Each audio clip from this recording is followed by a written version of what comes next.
माझं नाव सचिन.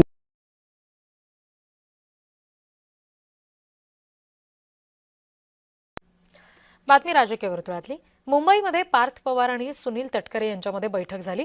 दादांच्या अपघातावरून राष्ट्रवादीमध्ये दोन गट असल्याचं दिसतंय अशी माहिती सूत्र देत आहेत. सुनील तटकरे यांनी नाराजी व्यक्त केल्याची माहिती आहे. चाकणकर प्रकरणावर सुद्धा चर्चा झाली अशी माहिती सूत्र देत आहेत.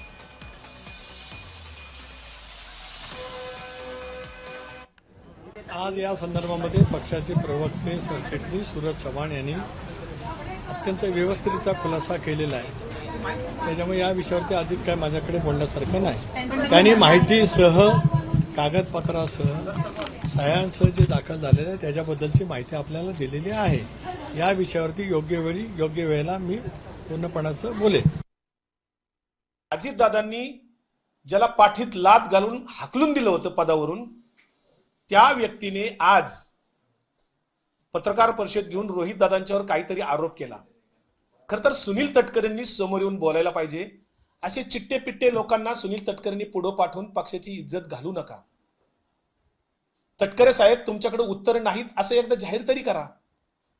कारण अशोक खराच्या प्रकरणात तुम्ही आणि चाकणकर बाई दोघ जण गुंतलेला आहात. त्या अशोक खरातला राजकीय पाठबळ देण्याचं सुद्धा काम या दोघांनी केलेलं आहे.